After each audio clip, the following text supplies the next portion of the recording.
और तब आगे बढ़ेंगे और आपकी पूरी गुजर आरक्षण समिति के एक एक बुजुर्ग को, पूरी जाजम को हाथ जोड़कर मैं साधुवाद देता हूं।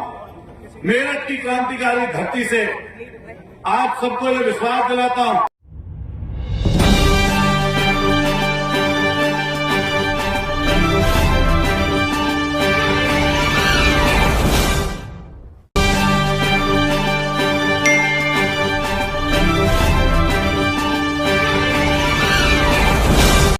समाज से बड़ा ना कोई संगठन, ना कोई दल और ना कोई विधायक, ना सांसद, ना कोई मंत्री। और ऐसा तो मुझे लगता नहीं कि जब आप टेबल पर जाओ इतने लोगों की शहादत हो, इतने लोगों की कुर्बानी हो, इतने पढ़े लिखे लोग हों, कोई अधिकारी, कोई मंत्री आपको बहका ले जी।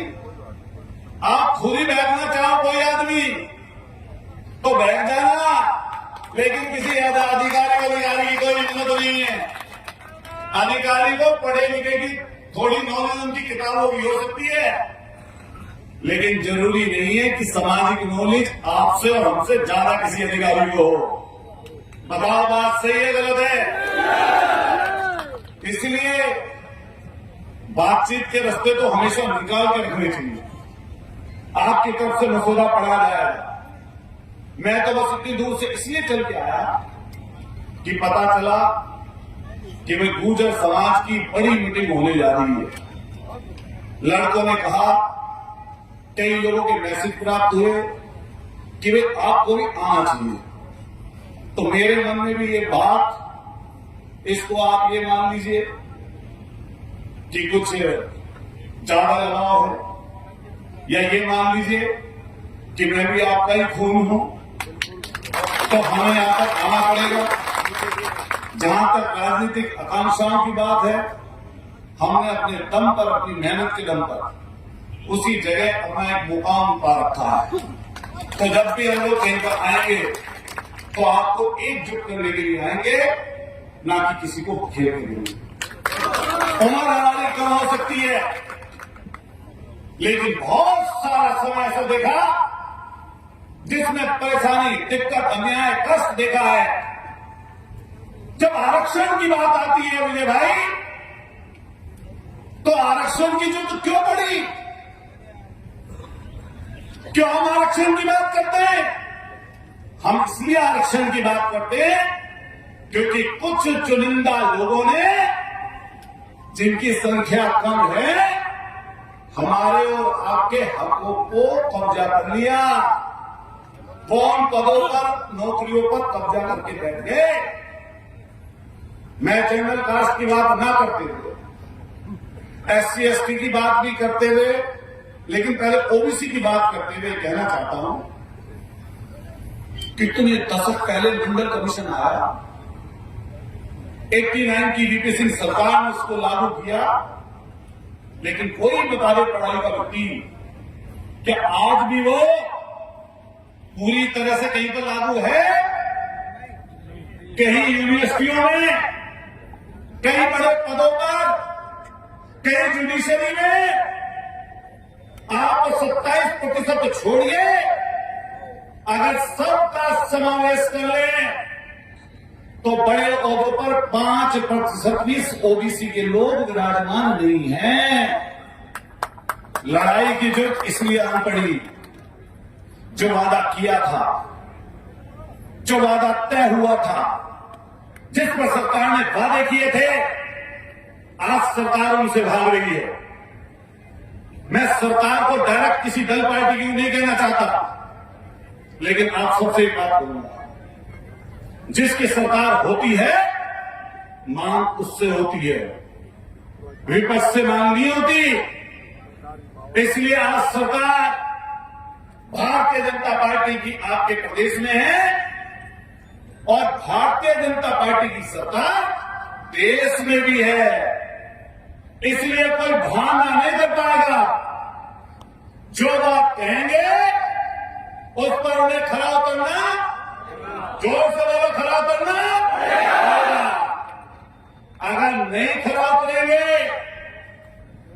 तो आप देखिए, एक दरोगा की भर्ती के लिए धरने पर बैठा है एक हमारा साथी सांसद, लेकिन बधाई देना चाहता हूं इस मंच से उस कौम को कि जब वो व्यक्ति जयपुर की सड़कों पे आवाज लगाता है तो जयपुर की सड़कें जाम हो जाती हैं। तो आप यहां पीलीपुरा में डटे हुए हो, हमारे साथी भाई ने कही थी बात, आप जो आरक्षण समिति तय करें हम लोग उसके साथ हैं। हम मोर्चा उत्तराखंड में लेंगे, हम मोर्चा उत्तर प्रदेश में लेंगे, हम मोर्चा दिल्ली और हरियाणा में ले आएंगे। और जैसा कर्नल करोड़ी ने पहचान दिलाई इस गुर्जर समाज को, ऐसी पहचान जब आप यहां से शुरुआत करोगे, देश के प्रत्येक कोने में ऐसी ही लड़ाई नजर आएगी, ऐसी ही लड़ाई नजर आएगी। इसलिए ध्यान रखना, आप सब लोगों से बात कह के जा रहा हूं, कोई किसी से घबराने की जरूरत नहीं है, अनुशासन में रहना। मैं नए लड़कों से ही जो आरक्षण समिति में सब जिम्मेदार पढ़े लिखे लोग सब भरे पड़े हैं, हमने देखा आप लोगों ने घूम घूम कर किस तरीके से लोगों को इकट्ठा किया, तो आपकी तरफ लोग नजरें गड़ा करते हैं।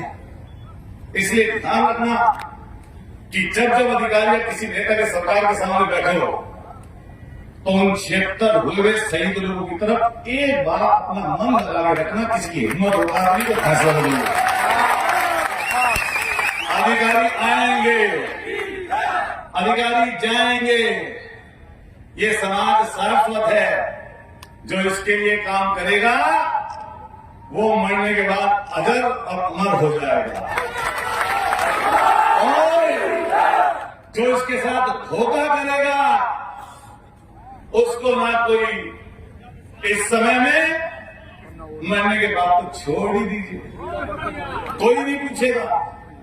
इसलिए इस जायदन पर बैठे हुए प्रत्येक नौजवान से, बड़े बुजुर्ग से बहुत जिम्मेदारी के साथ कहना चाहता हूं कि विश्वास तो करना पड़ता है। इसलिए जब ये कमेटी खड़ी हुई है, 17 साल का इनका अनुभव है, 17 साल का इनका संघर्ष है, सोशल मीडिया पर अपने किसी आदमी को कमजोर करने की बात तो कभी किसी को करनी ही नहीं चाहिए। दूसरे लोगों से सीखिए ना ये बात, सांसद तो देने वाला दूसरा भी है नहीं, लेकिन देश प्रदेश में चर्चा क्यों इस वाले की है? ये चर्चा इसलिए है क्योंकि वो समाज को कहीं ना कहीं अपने सिर और कंधों को बैठा के रखता है, इसलिए उसकी चर्चा है। इसलिए समाज का कोई नेतृत्व करता हो, लड़का नौजवान, कोई बुजुर्ग, तो उसके लिए कोई शब्द अच्छे ना लिख पाओ तो उसके लिए शब्द गलत कभी मत लिखना। इससे तुम उसको कमजोर नहीं कर रहे, तुम अपने आप को कमजोर कर रहे हो। आपको ध्यान है पुष्कर में मैंने एक लाइन कही थी, वो बहुत जिम्मेदारी से कही थी, ये ध्यान रखना। वैसे ही मैंने नहीं कही थी वो लाइन, मैंने वो लाइन इसलिए कही थी कि कर्नल करोड़ी जी की विरासत के संघर्ष के रूप में आपके पास उनकी विरासत के रूप में विजय सिंह बैंसला है और राजेश पायलट जी की विरासत के रूप में आपके पास सचिन पायलट हैं। जब सामाजिक संगठन की बागडोर विजय सिंह बैंसला जी पर है, इस गुर्जर आरक्षण समिति पर है, तो आप एक एक व्यक्ति ट्रस्ट करके इनका मजबूती से साथ देना, हम सब लोगों को इनका साथ देना चाहिए। और जब बात मुख्यमंत्री बनाने की आएगी तब देखा जाएगा, जब जहां खड़े होना है। सही बात गलत बात, ये मैं कहना चाहता हूं आज की सरकार से कि विजय बैंसला से मत टकराना, चक्कर में मत पड़ जाना। विधायक सांसद कुछ नहीं कर पाएंगे जब ये सोती कौम जाग के खड़े हो जाएंगे, कोई सांसद और सारी जितनी जालम बैठी है यहां पर सरदारी बैठी है, एक एक आदमी एक एक लाख के बराबर का है ये। अगर पूरा समाज एमबीसी समाज बैठा है तो आपकी ताकत तो 5 गुनी बढ़ गई, 5 गुनी। लेकिन नेतृत्व करने वाले की जिम्मेदारी ज्यादा होती है। जो नेतृत्व करता है उसके पीछे जो चल रहा हो, उसके दुख का, सुख का, परेशानी का, दिक्कत का, उसके ऊपर आने वाले अन्याय का नेतृत्व करने वाले की जिम्मेदारी बनती है उसकी रक्षा करे। इसलिए गुर्जर समाज के लोगों के ऊपर अपने बाकी के समाज के लोगों की जिम्मेदारी है कि अगर कोई इनकी तरफ भी आंख उठाएगा तो गुर्जर समाज उसकी आंख नोचने का काम करेगा। ये ध्यान रखना। ऐसी बात कोई नहीं कहूंगा जिससे अनुशासन बिगड़ जाए, लेकिन एलआई और सरकार वाले लोग समझ लो। फोटो देखते हो उस लड़के की जिसमें उस लड़के के पैर घुटने टिके हुए हैं और गोली पीठ पे नहीं थी, उसके छाती पर थी, छाती पर, यहां भी, यहां दिल के ऊपर। इसलिए प्रशासन के लोग ये सुन ले, समझ ले कि देश की आजादी के पहले और देश की आजादी के बाद ये कौम राष्ट्रभक्त रही है। देश की आजादी के पहले अंग्रेजों के हाथ खट्टे किए, दांत खट्टे किए, और आज बॉर्डर पर दुश्मनों के दांत भी खट्टा यही किसान और गुर्जर कौम करने का काम करते हैं। इसलिए ये चक्कर में मत पड़ना कि हम रुक जाएंगे, रुकने वाले नहीं है। निर्णय जो करना है कर दो।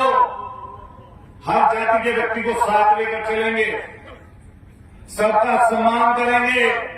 और एक एक लड़के से बात करके जाऊंगा, लोकतंत्र में, लोकशाही में हर जाति का सम्मान करके चलना पड़ेगा।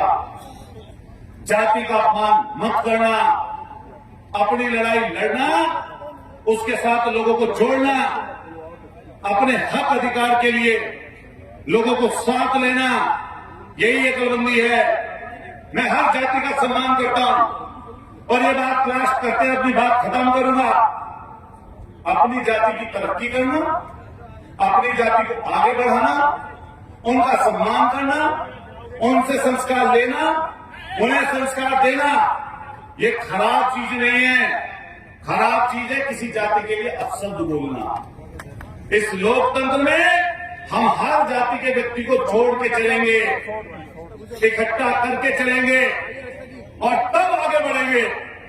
और आपकी पूरी गुर्जर आरक्षण समिति के एक एक बुजुर्ग को, पूरी जाजम को हाथ जोड़कर मैं साधुवाद देता हूं।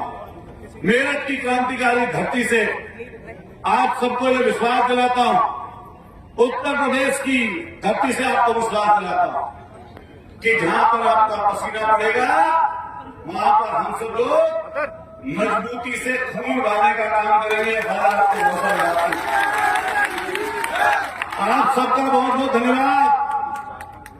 एक बार दोनों मुट्ठी बंद करिए और हाथ उठाइए दोनों हाथ। सब लोग पसंद है, सब लोगों को देवनारायण भगवान जी की, और जोर से बोलिए देवनारायण भगवान की, जोर से देवनारायण भगवान की, जोर से बोलिए इंकलाब, जोर से बोलिए इंकलाब, भारत माता की।